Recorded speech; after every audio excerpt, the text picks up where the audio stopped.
Well, I'm tickled orange to see all of you today. What an amazing turnout. I want to, first of all, acknowledge that we're on Mi'kmaq territory and thank our First Nations brothers and sisters for creating this wonderful, welcoming atmosphere that we find ourselves in. And I do have to acknowledge the leadership of Darrell Dexter, our NDP Premier, in assuming the role of Aboriginal critic here in Nova Scotia, and thank him for that leadership. I also want to acknowledge the incredible leadership of Megan Leslie, who stands up against the incredible, fierce, blowhard wind of Conservatives. And what did you say to Joe Oliver the other day? Call him an angry old man or something? Grumpy old man. Yeah, that's even worse than angry.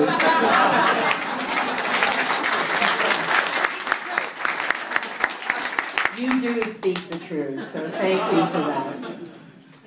And I want to acknowledge all of you as community builders and activists, and thank you for caring enough about our country that you have elected such a fine member of Parliament, and electing Maureen MacDonald, our fine member of Provincial Parliament here in MLA.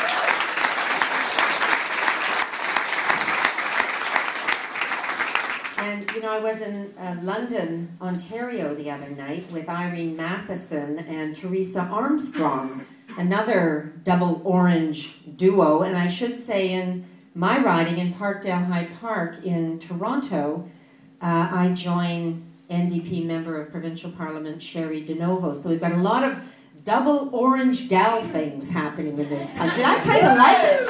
Woo! And I do have to also acknowledge and honor my good friend Alexa McDonough. You know, I was in the Halifax legislature a couple of weeks ago, as I've been crisscrossing the country. I think it was a couple of weeks ago. Been at this about a month now. And as I was looking down from the visitors gallery into the legislature and seeing that wonderful New Democrat majority government, congratulations, Nova Scotia. And it was question period, and of course, you know, the opposition's lobbying questions and the government's answering back. And I was thinking what it must have been like for Alexa McDonough as not only the lone New Democrat, but the lone woman in that legislature. And Alexa, you went from there not only to lay the foundation for the majority government we have today in Nova Scotia, I'm convinced you went on to build Atlantic Canada support for the NDP to begin that orange wave that will sweep right across this country and take us to the government.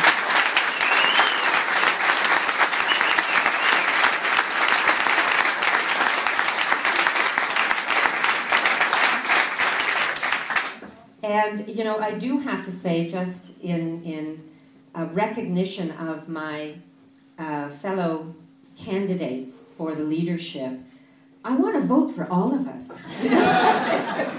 That's very New Democrat. But collective leadership. Collective leadership. We'd be pretty great at that. You know, we have terrific candidates that are running for this leadership that Canadians will get to know over the coming months. And what is so exciting, and Megan alluded to it before when we had our first vote in the House of Commons, we have more than 10 times the number of candidates that are still in the House of Commons holding Stephen Harper's feet to the fire every day.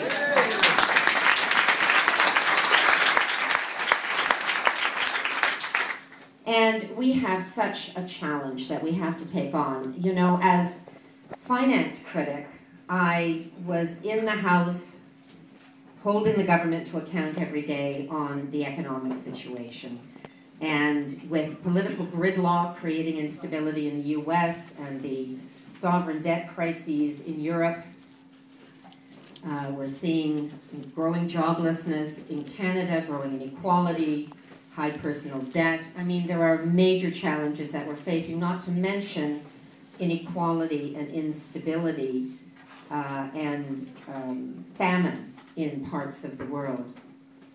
But at the same time, we're in a period where we're seeing some signs of hope and signs of change, and everything from people in the Middle East and countries that have been under dictatorship challenging those governments in the Arab Spring to the Occupy movement. And one of the great advantages of being in this campaign is I've been to Occupons Montréal, I've been to Occupy Victoria, Vancouver, Saskatoon, Toronto, Ottawa, Halifax, right across the country.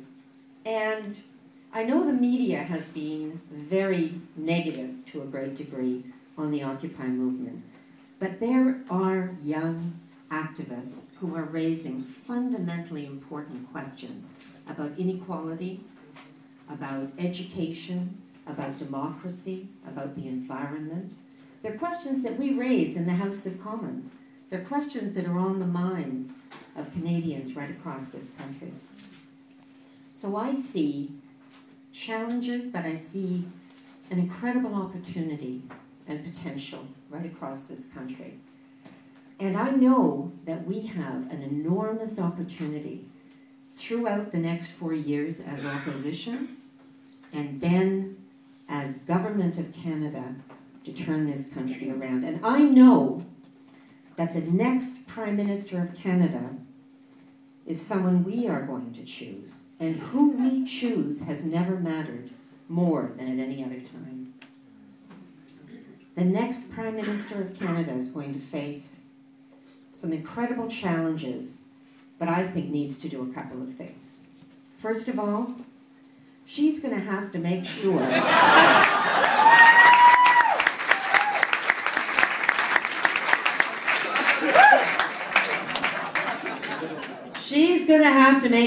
that government works for the 99% and not just the 1%.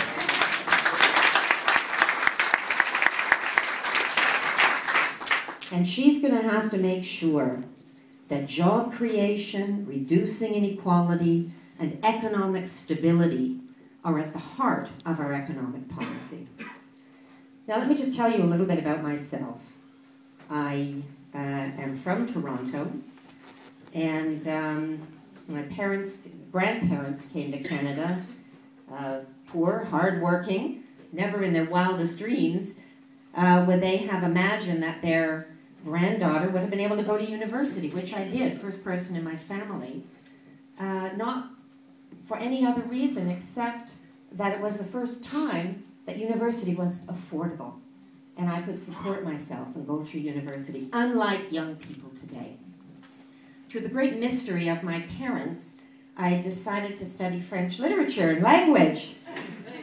Et j'ai mis la langue française et la possibilité de parler la langue française comme grande priorité dans ma vie. Et ça a vraiment changé ma vie parce que j'ai fait un grand effort de perfectionner ma facilité de parler la langue française. Y de hablar español también, porque hablo español también, which I studied in university, but really learned to speak doing solidarity work during the terrible dictatorships in Latin America during the 1980s. But learning French and being able to speak French has been a priority, and it changed my life. It allowed me to work at Air Canada, and just as the period around airline deregulation and privatization was happening, kind of drew me in to my union and becoming an activist. And that led me to a career as a negotiator in the labor movement, and to being active on so many fronts. I've had the opportunity to win environmental awards from the Sierra Club for transportation policy, been an anti-poverty activist.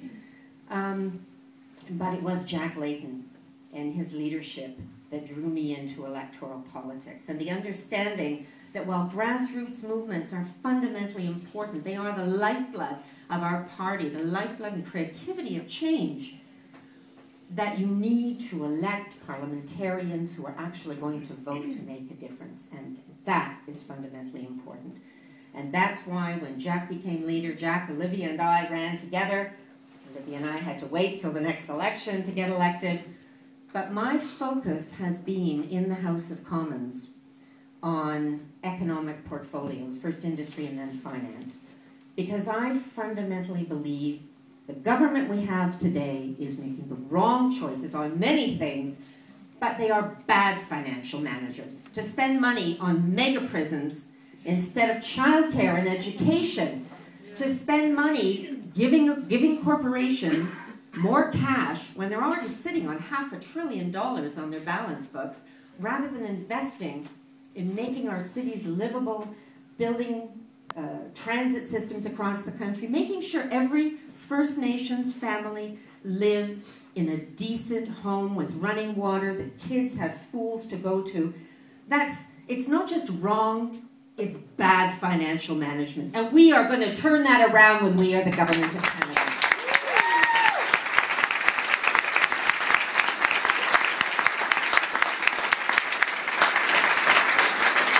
And I know that every one of you knows that economic policy is not separate from environmental policy.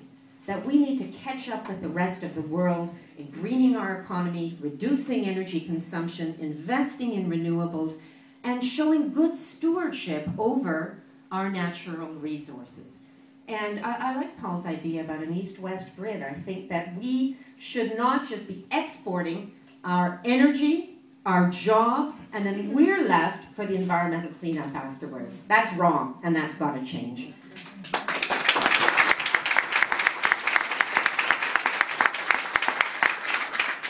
I'm probably getting close to my time here, but I just want to say I think we have this phenomenal opportunity. 3 minutes? We have this phenomenal opportunity.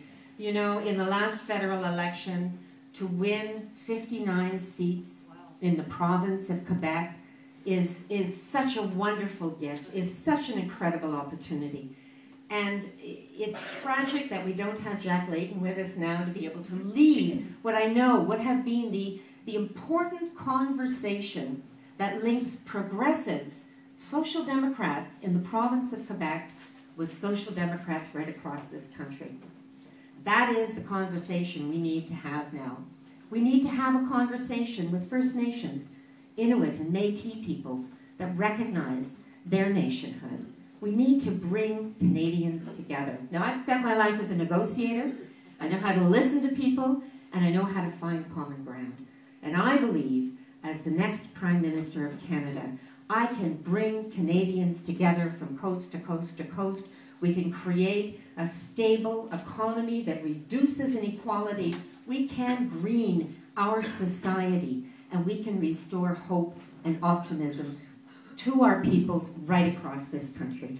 I am calling to you to join with me, to be part of this change, to use your energy and your creativity and your activism to make Canada the Canada of our dreams. Are you with me on that?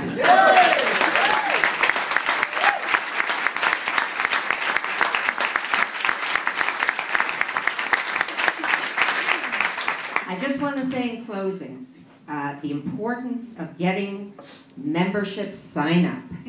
I'll tell you a little story. I was the day before yesterday, I was in London, Ontario, and I said, this woman came up to me, she said, I'm so excited, I'm with you, my husband's with you, my daughters are with you. And I said, are you a member? And she said, oh yes, we're members of Local 27. And I said, are you an NDP member? And she said, oh yes, we always vote NDP. And I said, if you want to be part of choosing the next leader and the next Prime Minister of Canada, you need to actually check that box and become a member of the New Democratic Party. I bet you most Canadians have no idea that they need to do that. 4.5 million Canadians voted for us in the last election. Let's go out there, sign them up, get them to join with us in common cause, and we can together build the country of our dreams. Thank you so much.